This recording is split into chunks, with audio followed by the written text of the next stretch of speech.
Pujilah Tuhan, saudaraku, Tuhan memberikan kemenangan dalam kebaktian kebanggaan rohani Natal di Pekanbaru.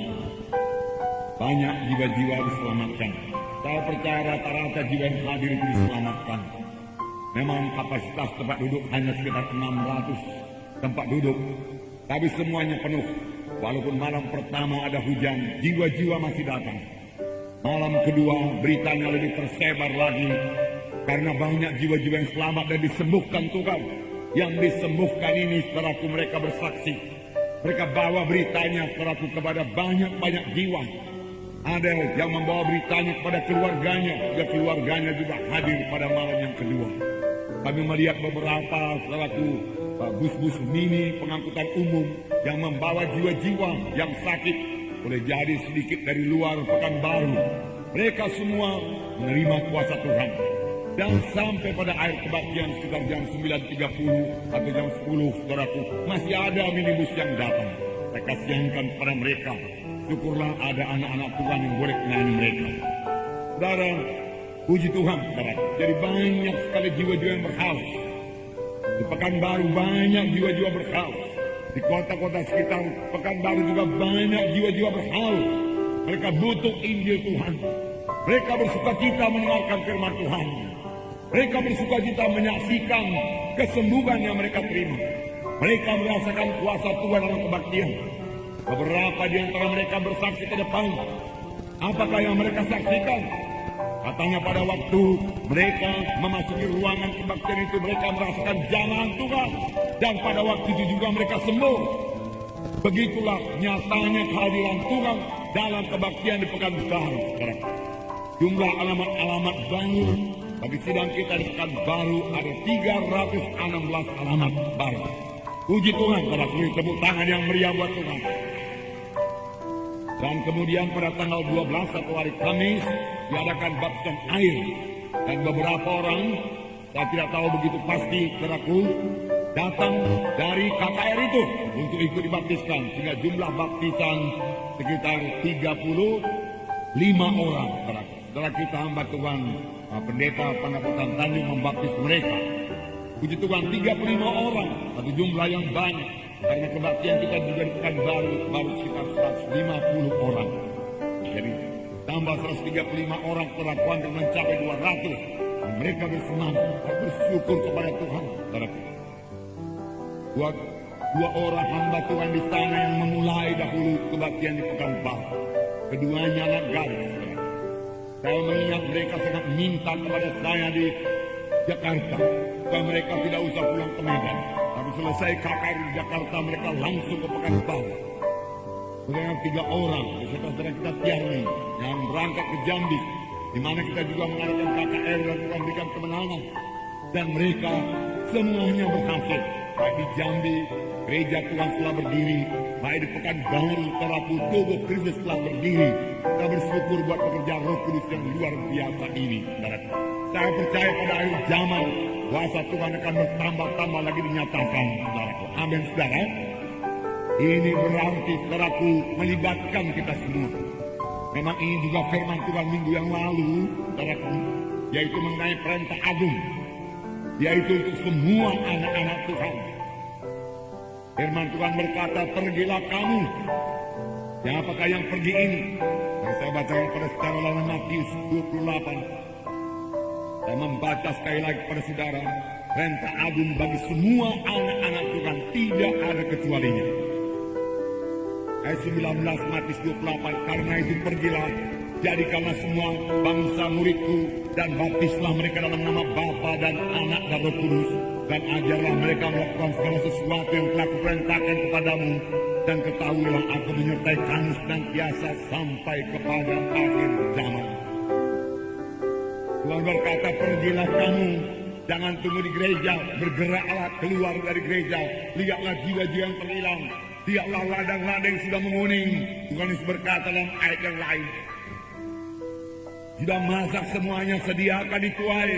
Firman Tuhan berkata, bahkan saya mendapat mimpi setelah pulang daripada Pekanbaru, bahwasanya ini mengenai tanah Karo, sudah hamba Tuhan di sana melaporkan Nah, tanah karo perlu dituai, dia katakan. Tapi dia katakan jagung-jagung sudah menguning, dia katakan siap sedia untuk dituai. Boleh jadi mimpi saya kurang rohani, saudara, kita puji Tuhan. Saya yakin saudara maksudnya jiwa-jiwa juga sudah laku. Dan dia tambahin lagi satu perkara, kalau tidak coba dituai, nanti jagungnya dicuri orang, Pak, dia katakan. Betul juga, Alkitabiah, saudara. Memang kita perlu pergi, amin, saudara. Perlu pergi. Sekarang siapa yang pergi? Apakah penginjil saja yang pergi mengadakan KKN, atau pendeta yang pergi, atau guru agama yang pergi, atau nabi-nabi rasul? Mereka juga pergi, tapi bukan mereka terutama yang pergi. Di luar mereka adalah anggota tubuh Kristus. Masih ada 99% lagi anggota tubuh Kristus yang perlu pergi. Ini yang kurang dilihat oleh gereja. Biarlah kita melihatnya. Terlebih kita hidup pada akhir zaman ini. Bahwasanya gereja itu harus menginjil. Setiap anak-anak Tuhan adalah pemberita Injil. Setiap anak-anak Tuhan adalah saksi Tuhan. Di dalam sidang pertama, dalam Kisah Rasul pasal 8, terjadilah aniaya yang besar di Yerusalem. Kemudian mereka tersebar keluar dan mengabarkan Injil. Tapi siapakah sebenarnya yang mengabarkan Injil? Kita membacakan kepada saudara Kisah Rasul pasal 8 ayat 1b. Pada waktu itu mulailah penganiayaan yang hebat terhadap jemaat di Yerusalem. Mereka semua kecuali rasul-rasul tersebar ke seluruh daerah Judea dan Samaria. Jadi rasul-rasul tinggal di Yerusalem. Mereka semua tersebar keluar dari Yerusalem, masuk ke daerah Judea dan Samaria. Apakah mereka perbuat? Saya tidak bisa baca ayat demi ayat, saya baca kepada saudara ayat 4. Mereka yang tersebar itu menjelajah seluruh negeri itu sambil memberitakan Injil. Dikatakan tadi siapa yang tersebar? Semua anak-anak Tuhan kecuali rasul-rasul. Rasul-rasul yang tinggal di Yerusalem. Dan orang yang tersebar ini teraku memberitakan Injil Tuhan di Samaria. Filipus juga pergi ke Samaria memberitakan Mesias, memberitakan Yesus, menyaksikan Yesus. Dan Tuhan selalu meneguhkan pemberitaan tentang Tuhan Yesus, tentang dirinya dengan kuasa dan tanda ajaib. Saudara, kalau kita melihat model Efesus pasal 4, bukan pula berarti secara hamba Tuhan pendeta tidak bersaksi lagi. Mereka juga memiliki kesaksian secara pribadi, bukan yang melayani jemaat saja. Tetapi di sini dikatakan pelayanan yang utama daripada hamba Tuhan, rasul-rasul, nabi-nabi, guru-guru, penginjil-penginjil. Apakah itu? Dalam Efesus pasal 4 ayat 11 saya bacakan kepada saudara. Dan ialah atau Yesuslah yang memberikan baik rasul-rasul maupun nabi-nabi, baik pemberita-pemberita Injil maupun gembala-gembala dan pengajar-pengajar, untuk memperlengkapi orang-orang kudus bagi pekerjaan pelayanan, bagi pembangunan tubuh Kristus.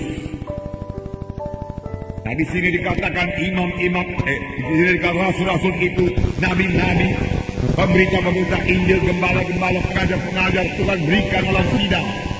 Tuhan tunjuk, Tuhan lantik dalam sidang untuk apa? Memperlengkapi orang-orang kudus, memperlengkapi anak-anak Tuhan. Untuk apa anak-anak Tuhan diperlengkapi? Untuk pekerjaan pelayanan. Pelayanan apa? Pembangunan tubuh Kristus. Jadi pembangunan tubuh Kristus berarti penginjilan ditambah dengan pemuritan. Kita bersyukur kepada Tuhan berikan dalam sidang kita ini ada kelompok-kelompok sel di mana disediakan penginjilan dan pemuritan. Haleluya. Tetapi belum sepenuhnya kita laksanakan firman Tuhan ini. Belum sepenuhnya kita patuhi firman Tuhan ini. Dan semua kita ikut dalam penggenapan perintah agung ini. Siapa yang pergi, semua anak-anak Tuhan pergi. Bukan harus pergi keluar kota Medan, pergi bersaksi, pergi mengajak jiwa-jiwa datang kepada Tuhan Yesus. Pergi menceritakan betapa besarnya Tuhan Yesus, betapa berkat yang diberikan Tuhan kepada anak-anaknya, menceritakan kuasa Tuhan yang sudah kita terima, menceritakan keadaan kita sebelum kita selamat, menceritakan keadaan kita sesudah kita selamat. Jauh lebih mulia, jauh lebih indah. Hidup kita menjadi mengasihi, hidup kita berubah. Pengertian rohani kita bertambah-tambah. Kita tidak lagi takut menghadapi hidup ini. Tidak khawatir lagi. Itulah yang kita ceritakan kepada jiwa-jiwa. Apalagi kita sudah disebutkan Tuhan dari penyakit-penyakit saudaraku yang sudah lama kita derita. Kita datang kepada Tuhan Yesus. Tuhan menyembuhkan kita. Oh, saksikanlah berkat yang kita terima ini. Katakan, Yesus penyembuhku. Yesus juru selamatku. Yesus hidup. Dia mendengarkan doa, dia menjawab doa. Dia mengasihi saudara. Nah, apakah beratnya menyaksikan demikian? Jangan kita dibungkamkan oleh setan, saudaraku. Jangan setan, saudaraku, sampai menekan kita sehingga kita takut, tidak berani bersaksi, saudaraku. Mari bangun, saudaraku. Semua kita adalah saksi Tuhan. Sidang pertama adalah aniaya. Aniaya dalam sidang pertama boleh dipenjarakan, boleh dibunuh, saudaraku. Tapi mereka tidak takut menyaksikan Yesus. Sambil berlari, mereka menyebarkan Injil Tuhan. Dan Tuhan menyertai mereka. Demikian Tuhan menyertai kesaksian kita, saudaraku. Sampai sekarang ini. Apalagi pada akhir zaman ini, saudaraku. Mari bergerak, mari saksikan. Saudara, itu bagian kita. Kita menabur, Tuhan yang menumbuhkan. Kita mengasihi jiwa-jiwa itu. Walaupun barangkali pada kesaksian pertama mereka tidak menerima, belum menerima kesaksian kita, puji Tuhan saja. Kita tetap mengasihi dia, saudaraku. Tinggalkan dia dalam kasih Tuhan. Doakan dia, saudaraku. Saudaraku, kelak, saudaraku. Ada saatnya, saudaraku, Tuhan memanggil dia sehingga dia mencari sendiri keselamatan yang daripada Tuhan, saudara. Orang satu keluarga bersaksi di Pekanbaru dalam hari yang kedua, saudara, bahwasanya dia ditimpa oleh frustrasi, stres. Dia tidak tahu mau berbuat apa-apa lagi. Kemudian dia ingat beberapa tahun yang lalu seorang anak Tuhan bersaksi kepadanya. Lalu dia berkata, itulah dia jawaban yang bisa melepaskan aku dari stres ini. Dia cari anak Tuhan tersebut sampai ketemu. Kemudian dia ceritakan semua persoalannya, dan anak Tuhan tersebut membawanya ke gereja kita. Dia menerima sebagai Tuhan dan Juru Selamat. Kemudian dia panggil anak-anaknya, dia panggil istrinya dan pematang siantar. Bersama-sama mereka menerima sebagai Tuhan dan Juru Selamat mereka. Lalu keluarga mereka menjadi damai dan sejahtera. Dan malam itu mereka bersaksi dan berkemenangan. Mau berkat bagi banyak jiwa-jiwa yang hadir itu, saudaraku. Dan saudaraku, mereka menyanyikan satu nyanyian yang begitu indah kepada Tuhan. Satu keluarga menyanyi buat Tuhan hidupnya yang sudah diubahkan Tuhan. Tidak terus dia terima pada waktu anak Tuhan itu bersaksi. Tapi beberapa tahun kemudian, pada waktu dia ditimpa keberatan, kita tidak minta supaya jiwa yang kita saksikan itu kemudian ditimpa oleh keberatan, tidak.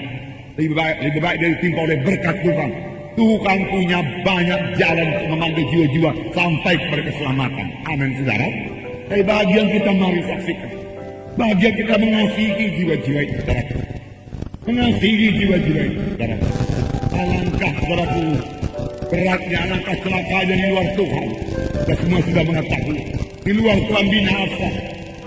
Tidak ada harapan, saudaraku, untuk beroleh hidup yang kekal di luar Tuhan Yesus. Saudaraku, tidak ada, saudaraku. Semua terhilang.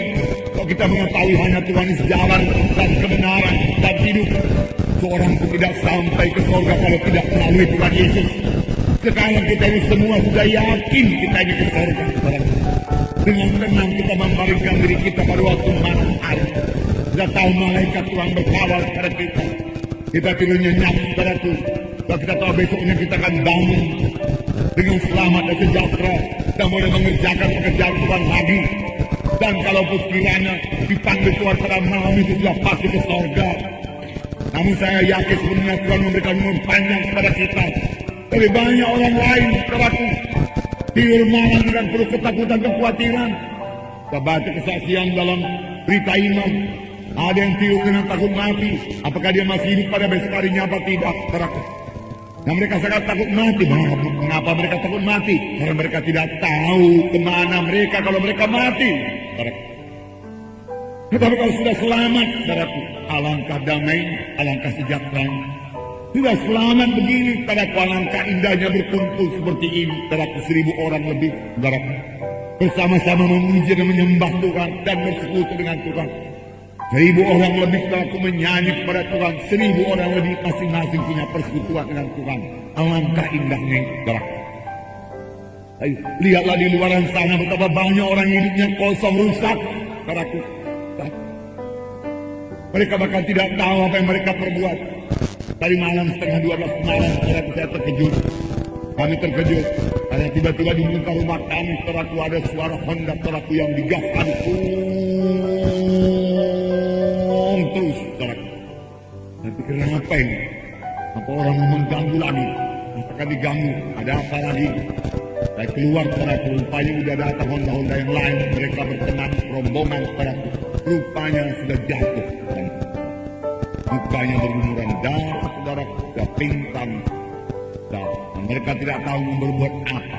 Setengah 12 malam, saudara, tempat saya ambil posnya, nadinya, saudaraku, masih baik. Tapi waktu saya ambil nadinya, sudah biru. Awal dari mulutnya telah bau minuman keras yang sangat kuat. Jadi ada sedikit lubang saudaraku sebelum rumah kita itu mungkin oleng, dia tidak bisa kuasai lagi, banting, terus pingsan. Saya katakan Kaleb bawa ke rumah sakit. Saudaraku, mengapa dia berbuat demikian, saudaraku? Dan teman-teman yang lain juga sama bau minuman kerasnya. Cakapnya tidak beraturan, saudaraku. Saudara, saya kasihan pada mereka. Saya kasihan. Inilah dia hidup di luar Tuhan, kosong, hampa. Tengah 12 malam masih berkeliaran. Udah jadi hatinya dipenuhkan oleh kejahatan. Sebenarnya karena hidupnya yang kosong, mereka perlu Injil Tuhan. Tapi saya tidak dapat bersaksi malam itu, saudara. Saudara, kami angkat ke mobil, bawa ke rumah sakit, saudara. Kemudian kami tidur, saudara. Siang, inilah hidup di luar sana. Sebagian kecil tunjukkan Tuhan. Yohanes 3:16 berkata, mereka itu bisa selamat. Dosanya bisa diampuni. Karena firman Tuhan berkata dalam Yohanes 3:16, barang siapa yang percaya kepadanya tidak binasa, mereka boleh hidup yang kekal. Mereka boleh menerima hidup yang kekal, karena hidup yang kekal sepanjang mereka percaya. Tetapi kemudian persoalannya sama seperti firman Tuhan minggu yang lalu itu, saudaraku. Sama seperti firman Tuhan minggu yang lalu, yaitu, saudaraku, bagaimanakah mereka itu berseru kepada Tuhan kalau mereka belum percaya? Bagaimanakah mereka percaya kalau mereka belum mendengar? Bagaimana mereka mendengar kalau tidak ada yang memberitakan? Alangkah indahnya kedatangan orang yang membawa berita yang baik itu. Alangkah indahnya, Tuhan berkata, anak-anak Tuhan yang bersaksi. Alangkah indahnya anak-anak Tuhan yang menginjil. Alangkah indahnya kedatangan mereka itu. Alangkah indahnya berita mereka itu. Tuhan pasti memberkati. Tuhan pasti menyertai. Karena kitalah alat-alat Tuhan pada akhir zaman ini, saudaraku. Lihatlah ladang-ladang yang sudah menguning pada akhir zaman ini. Waktu tidak akan begitu lama lagi, saudaraku. Dalam Yohanes 4:35, bukankah kamu mengatakan 4 bulan lagi tibalah musim menuai? Tapi aku berkata kepadamu, lihatlah sekelilingmu dan pandanglah ladang-ladang yang sudah menguning dan matang untuk dituai. Ladang-ladang yang sudah menguning dan matang untuk dituai. Matang untuk dituai. Ini bisa digenapkan, saudara. Sayangnya banyak anak Tuhan tidak mengerti bahwasanya dialah penuai-penuai itu. Sayalah penuai-penuai itu. Saudaralah penuai-penuai itu, saudaraku. Amin, saudaraku. Ya. Saudaralah alat Tuhan. Saudaralah yang dipakai Tuhan, saudaraku. Saudaralah penuai-penuai itu. Terlebih-lebih, saudaraku, pada akhir zaman ini, kita melihat, saudaraku, bagaimana pekerjaan setan bertambah-tambah. Saya tidak mempermuliakan setan. Saya hanya kasihan pada jiwa-jiwa yang dirusak setan. Seperti yang saya katakan tadi, saudaraku. Itulah pekerjaan setan, saudaraku. Pekerjaan setan. Kita melihat apa yang diperbuat setan sekarang ini. Bagaimana setan merusak pemuda-pemudi, termasuk pemuda-pemudi orang Kristen, anggota gereja, di mana mereka tidak tahu apakah mereka sudah selamat atau belum. Injil perlu diberitakan pada mereka itu, saudaraku. Kita melihat, saudaraku, Dosa seks bertambah-tambah di luar sana. Percabulan, saudaraku, pornografi, saudaraku. Saudara yang pada zaman kami dulu pemuda masih jarang, saudaraku. Tetapi sekarang ini, saudaraku, sudah menyebar bertambah-tambah, saudaraku. Dan di samping itu masih ada lagi pekerjaan-pekerjaan dukun. Saya berkata pada zaman modern, dukun bekerja, iya, saudaraku. Saya baca di koran, saudaraku, bahwasanya ada bupati yang memperpanjang kedudukannya, saudaraku, memakai paranormal dan lain sebagainya, saudaraku. Paranormal itu, saudaraku, adalah dukun, istilahnya saja yang lain, saudaraku. Dipakai nama paranormal, saudaraku. Dia tidak memakai kuasa Tuhan, dia memakai kuasa kegelapan, saudaraku. Itu bertambah-tambah dan diterima oleh masyarakat. Pada zaman sekarang ini, saudaraku, mereka saja, saudaraku, berani menyaksikan, saudaraku, ilmunya itu, saudaraku. Mengapa kita sanksi-sanksi menyaksikan, saudaraku, Tuhan Yesus yang hidup, yang menyertai kita, saudaraku? Mengapa kita takut? Mengapa kita segan, saudaraku? Saudaraku, mari bangun, mari bangkit. Roh Kudus penolong kita dalam kita, saudaraku. Lihat, dunia akan bertambah-tambah materialistis, saudaraku. Saya pikir dalam plan kami pulang dari Pekanbaru kemarin, 90% businessman, saudaraku. Mereka bisnis di Pekanbaru, saudaraku, masih muda-muda, sangat antusias, saudaraku. Pikirannya uang melulu, saudaraku. Saudara, itulah dia dunia pada akhir zaman ini, saudaraku. Tetapi siapakah yang akan kusuruh, Tuhan berkata? Siapakah yang akan kupakai, Tuhan berkata? Biar kita menjawab sama sebagai Nabi Yesaya menjawab, ini aku Tuhan, suruhlah aku. Kita lain daripada orang dunia ini. Firman Tuhan berkata, janganlah kamu menjadi serupa dengan orang dunia ini. Perkataan kita tidak serupa dengan perkataan orang dunia ini.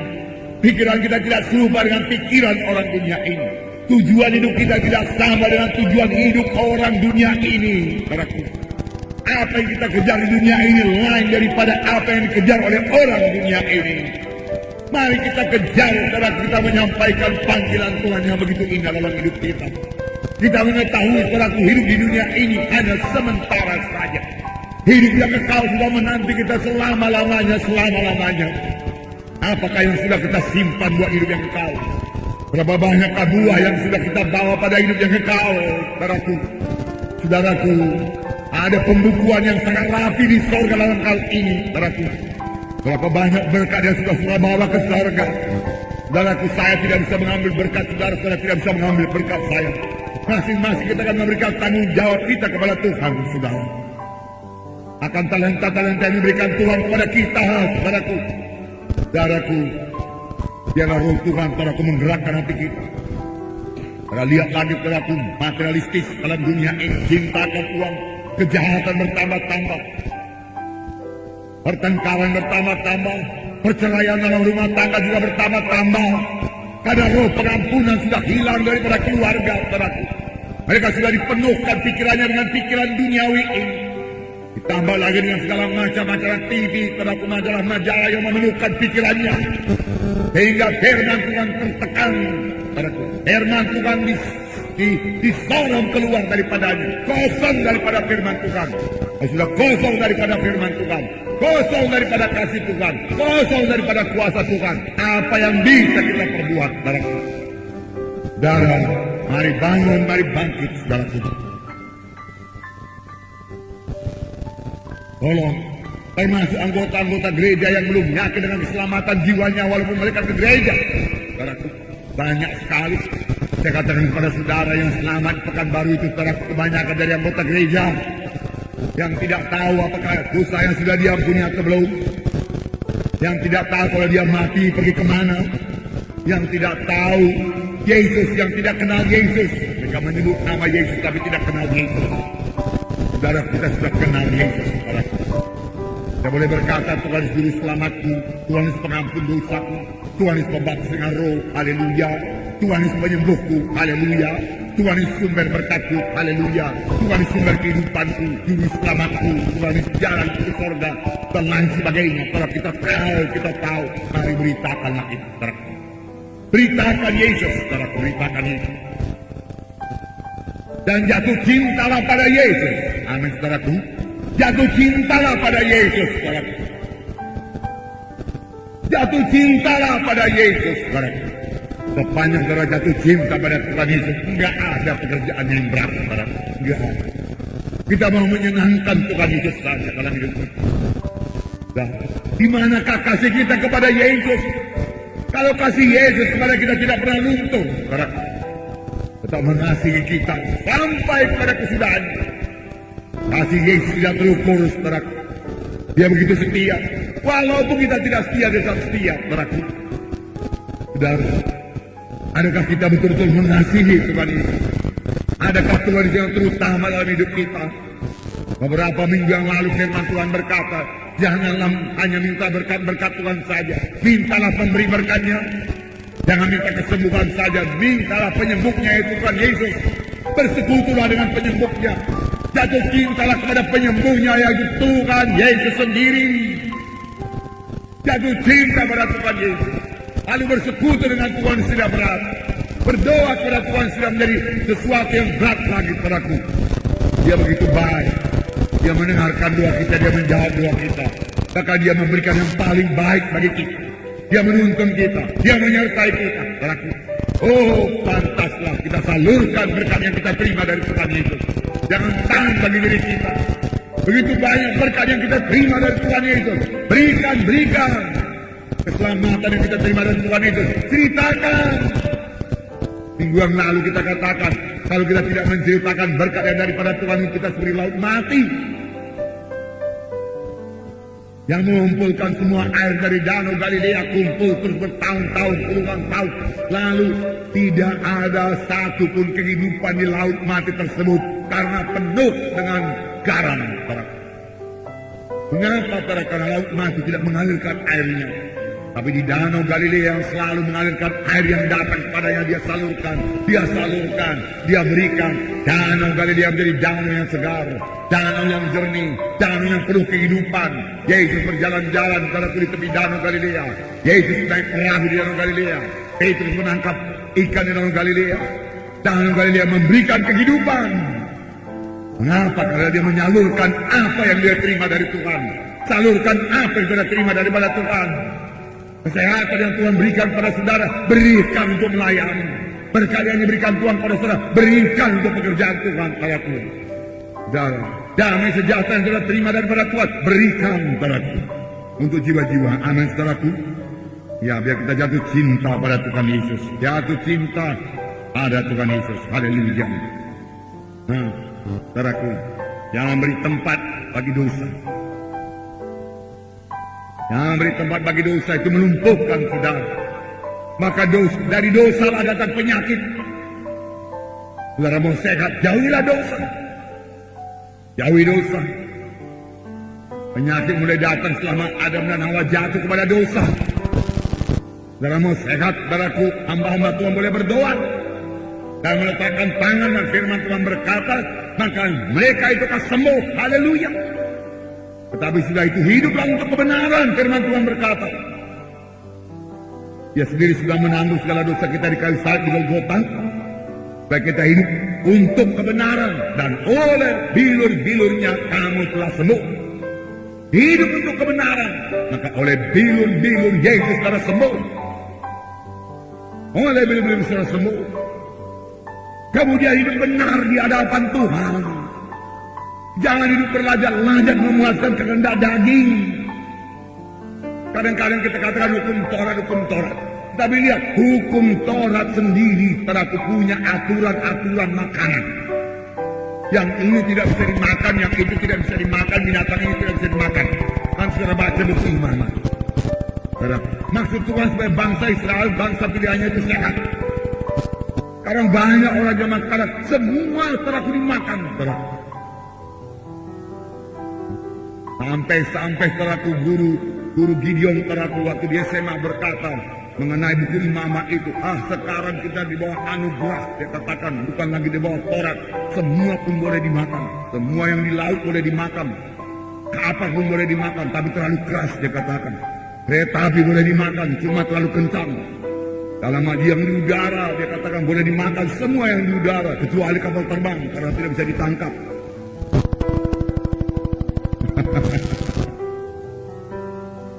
Saudara,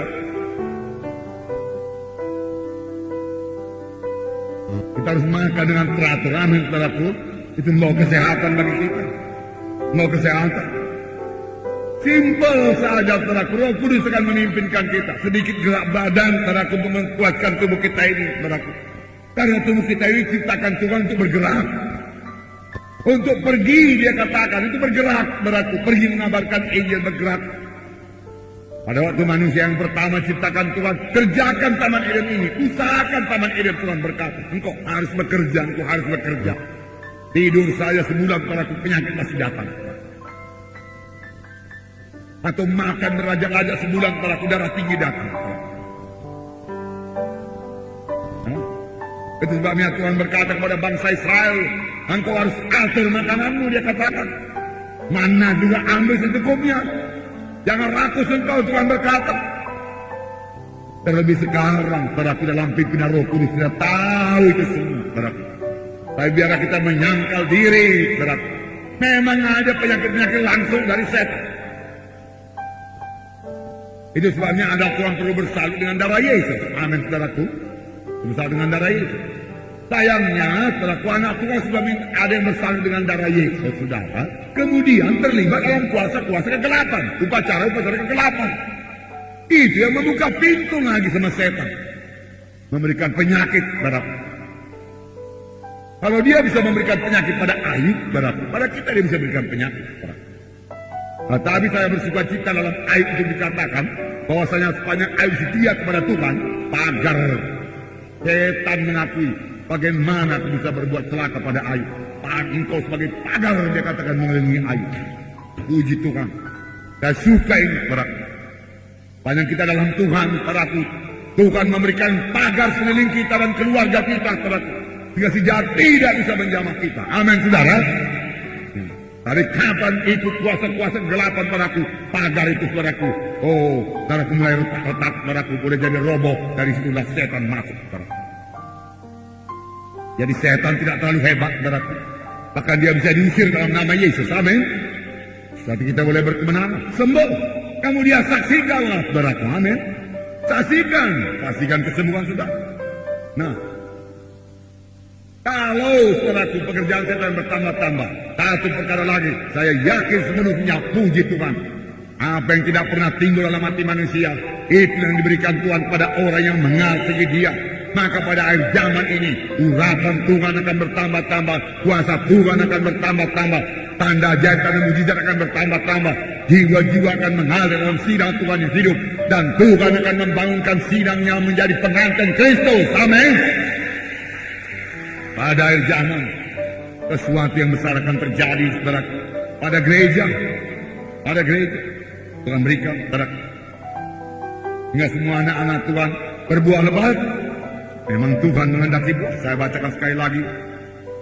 Yohanes 15. Ayat minggu yang lewat, saudaraku.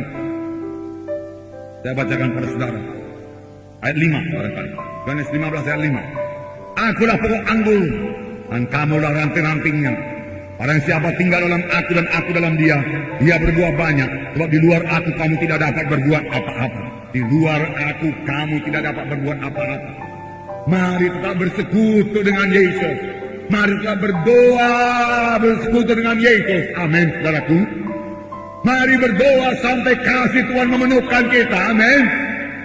Mari berdoa sampai kuasa Tuhan mengalir kepada kita. Amin. Mari berdoa sampai hikmat daripada Tuhan memenuhkan kita. Amin. Jangan asal berdoa saja. Rasakan jamahan Tuhan. Rasakan berkat Tuhan. Rasakan persekutuan dengan Tuhan. Tangkal diri saudara untuk berdoa, saudaraku. Saudara, tidak ada, saudaraku, salib, saudaraku. Tidak ada juga keselamatan, saudaraku. Tiap anak-anak Tuhan harus mengangkat salib, menyangkal diri, sehingga dia bisa berdoa. Dan dia beroleh kekuatan daripada Tuhan, saudara. Dan kekuatan daripada Tuhan itu mengalir, sehingga dia memberikan buah. Berbuah lebaran supaya yang tetap dalam aku, dia berbuah lebat. Tetap dalam Yesus, tetap dalam persekutuan dengan Yesus. Sangkal diri, angkat salib. Salib yaitu kalau kehendak saya berlawanan dengan kehendak Tuhan, kehendak saya tinggalkan, saya laksanakan kehendak Tuhan. pada waktu kehendak saudara bersilangan dengan kehendak Tuhan, itu salib, itu silang, saudaraku. Bersilangan dan tidak sejajar, tidak sejalan, maka laksanakanlah kehendak Tuhan, sangkal kehendak dari saudara. Amin, saudara. Setelah dia salib, saudaraku. Nah, puji Tuhan. Jadi kita semua ikut dalam pengenapan perintah agung. Kenapa, saudara? Karena Tuhan tidak memakai malaikat. Dalam Kisah Rasul 10 ayat 1, saya bacakan pada saudara. Tuhan tidak memakai malaikat. Malaikat sudah datang ke rumah Kornelius. Saya bersyukur kepada Tuhan, saudaraku. Tuhan percaya kepada kita anak-anaknya ini, saudaraku. Haleluya. Sepanjang kita mau, kita sanggup. Kita ini, saudaraku, beberapa ribu orang kebaktian tiap-tiap minggu. Di gereja kita saja, belum lagi di gereja hidup yang lain di kota Medan ini. Kalau semuanya itu jadi saksi Tuhan, perintah agung sudah digenapkan. Buat kota Medan paling tidak, buat Sumatera Utara paling tidak. Saya bacakan di sini. Di Kaisaria ada seorang yang bernama Cornelius, seorang perwira pasukan yang disebut pasukan Italia. Ia saleh, ia serta si isi rumahnya takut akan Allah, dan ia memberi banyak sedekah kepada umat Yahudi dan senantiasa berdoa kepada Allah. Dalam suatu penglihatan kira-kira jam 3 petang, jelas tampak kepada seorang malaikat Allah masuk ke rumahnya dan berkata kepadanya, Cornelius. Ia menatap malaikat itu dan dengan takut ia berkata, ada apa Tuhan? Jawab malaikat itu, semua doamu dan sedekahmu telah naik ke hadirat Allah, dan Allah mengingat engkau. Puji Tuhan. Nah, di Kaisaria ada seorang bernama Cornelius, bukan orang Yahudi. Ia berdoa, ia saleh, takut akan Allah, tapi belum selamat. Kasihan orang yang seperti ini. Sekarang juga banyak orang yang seperti ini. Kasihan. Tiba-tiba datang malaikat kepadanya. Hai malaikat tidak mengabarkan Injil. Malaikat hanya berkata, panggillah orang yang bernama Petrus. Dia akan membawa berita. Dialah yang memberitakan Injil kepadamu, bukan aku yang memberitakan Injil kepadamu. Maka engkau akan selamat, engkau dan sisi rumahmu. Segera Cornelius memanggil Petrus, dan Petrus datang. Kemudian Petrus berkhotbah tentang Yesus. Pada waktu Roh Kudus turun, lalu mereka semua penuh dengan Roh Kudus. Cornelius penuh dengan Roh Kudus, keluarganya penuh dengan Roh Kudus, sahabat-sahabatnya penuh dengan Roh Kudus. Lalu mereka dibaptiskan. Saudaraku, pada saat itu juga, setelah Petrus datang, setelah Petrus menginjil, saudaraku, sekiranya Tuhan bisa memakai malaikat, saudaraku, serentak dunia ini sudah siap diinjili. Untuk Indonesia barangkali cukup satu malaikat saja, saudaraku, semuanya sudah bertobat Indonesia ini, saudaraku. Tapi Tuhan percaya kepada saudara dan saya. Saya percaya Roh Kudus lebih berkuasa daripada malaikat, saudaraku. Karena Roh Kudus Tuhan adanya, malaikat hanya malaikat, saudaraku. Dan Roh Kuduslah yang diberikan kepada kita, saudaraku. Roh Kudus yang menyertai kita. Oh, rasakan persekutuan Roh Kudus. Rasakan gerakan Roh Kudus, dorongan Roh Kudus, pimpinan Roh Kudus dalam saudara, amin saudara. Dan patuhilah suara Roh Kudus ini. Dia akan memberkati saudara, memberkati tubuh saudara juga. Karena Roh Tuhan menghidupkan tubuh-tubuh yang fana ini. Amin saudara. Luar biasa pekerjaan Roh Kudus. Haleluya. Jadi Tuhan tidak memakai malaikat, saudaraku. Saudaraku, dalam Yohanes 17 dikatakan, jangan bimbang, Tuhan yang mengutus saudara. Yohanes 17 ayat 18, saya bacakan pada saudara. Sama seperti engkau telah mengutus aku ke dalam dunia, demikian pula aku telah mengutus mereka ke dalam dunia. Saudara, bagaimanakah Bapa mengutus Yesus? Dengan segala kuasa, dengan segala kelengkapan. Bapa mengutus Yesus, setan gemetar, kerajaan setan dihancurkan, dirusakkan, pekerjaan-pekerjaan setan dirusakkan. Demikian juga aku mengutus engkau. Demikian juga Tuhan Yesus mengutus gereja menjadi saksi Tuhan. Pergilah kabarkan Injilku. Maka mereka itu pun pergilah, dan Tuhan meneguhkan pemberitaan mereka itu dengan kuasa dan tanda ajaib. Tapi bagaimanakah Yesus dia datang ke dunia ini? Bagaimanakah hati Yesus maksud saya? Saudara, firman Tuhan berkata, ketika Yesus melihat orang banyak itu, sebagai domba-domba yang tidak bergembala, jatuhlah hatinya oleh belas kasihan, tergeraklah hatinya oleh belas kasihan. Ketika Yesus melihat Bartimeus berseru-seru, jatuhlah hatinya oleh belas kasihan. Ketika dia mendengar orang kusta berseru, Yesus, kalau engkau mau, engkau sanggup menyembuhkan aku, tergeraklah hatinya oleh belas kasihan. Inilah dia hati Yesus yang perlu kita miliki. Amin, saudara. Jangan biarkan hati kita ini dijejali oleh segala kebencian, oleh roh yang tidak mengampunkan, oleh salah si anu, oleh salah si ini tidak rohani, ini munafik. Saudaraku, segala macam kita ketahui semuanya, saudaraku. Yang perlu, saudaraku, penuhi hati saudara dengan kasih Tuhan, lalu bergerak dalam kasih tersebut, penuh dengan pengampunan, saudaraku. Amin, saudara. Hingga saudara menjadi saksi yang diurapi Tuhan, saksi yang dipakai Tuhan, saudara. Nah, jadi jangan tunggu-tunggu lagi penglihatan dari Tuhan. Oh Tuhan, kalau Kau mau mengutus saya bersaksi Tuhan kepada tetangga sebelah saya atau kepada kawan saya di sekolah, Tuhan beri saya penglihatan, beri saya mendengar suara dan lain sebagainya. Tidak. Firman Tuhan cukup, saudaraku, berkata, sama sebagaimana Bapa mengutus aku mengutus engkau ke dalam dunia ini. Firman Tuhan berkata. Kali Yesus bertanya, saudaraku, siapakah yang akan kuutus? Dan saudaraku, Yesaya menyambut dalam Yesaya pasal 6 ayat 8 dikatakan, Yesaya sungguh-sungguh menyambut. Dia katakan dengan tegas, ini aku Tuhan, suruhlah aku. Satu jawaban yang gagah perkasa di hadapan Tuhan. Lalu aku mendengar ayat 8 Yesaya 6. Lalu aku mendengar suara Tuhan berkata, siapakah yang akan kuutus dan siapakah yang mau pergi untuk aku? Maka sahuku, ini aku, utuslah aku. Ini aku, utuslah aku. Inilah aku, utuslah aku. Aku siap sedia pergi Tuhan. Aku siap sedia menginjil Tuhan. Ini aku Tuhan, sudah Engkau selamatkan Tuhan. Ini aku Tuhan, sudah beroleh hidup yang kekal Tuhan. Oh, luar biasa hidup yang kekal Tuhan. Ini aku, sudah Engkau sembuhkan Tuhan. Seharusnya aku mati Tuhan. Suruh aku Tuhan. Aku mau melaksanakan kehendak-Mu Tuhan. Ini aku Tuhan, sudah Engkau ubahkan Tuhan. Hatiku telah menjadi baru.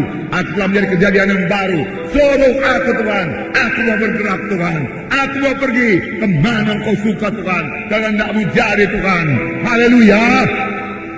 Haleluya, saudaraku. Demikian seharusnya saudaraku jawab anak-anak Tuhan. Ini aku, suruhlah aku. Jadilah saksi yang setia. Yesus saksi yang setia. Setia, saudaraku, artinya tidak mundur. Artinya stabil terus, saudaraku. Kalau ada halangan, saudaraku, dia tidak mau mundur. Wahyu 3 ayat 14. Dan tuliskanlah kepada malaikat jemaat di Laodikia, inilah firman dari Amin, saksi yang benar. Maaf, saya ulangi. Inilah firman dari Amin, saksi yang setia dan benar, permulaan ciptaan Allah. Inilah firman dari Yesus. Yesus adalah saksi yang benar, saksi yang setia. Nah, saudara, bersaksilah. Saudara berkata, saya tidak punya kuasa. Saudara punya kuasa. Amin, saudaraku. Saya punya kuasa. Yang perlu saudara punya iman dan bertindak. Saudara, jangankan saudara, firman Tuhan itu aja punya kuasa. Kehadiran Tuhan punya kuasa. Saya katakan tadi waktu jiwa-jiwa memasuki ruangan, belum berkhotbah. Kadang-kadang kita pikir khotbah itulah yang menyembuhkan. Saudaraku, tidak selamanya, saudaraku. Dia masuk ruangan, roh Tuhan menjamah dia. Dia merasa jamahan Tuhan sembuh. Dan dia bersaksi ke depan. Tadi waktu aku masuk ke ruangan, aku sembuh. Aku rasakan hadirat Tuhan di sini. Aku rasakan kuasa Tuhan di sini, dia katakan. Dan dia sembuh.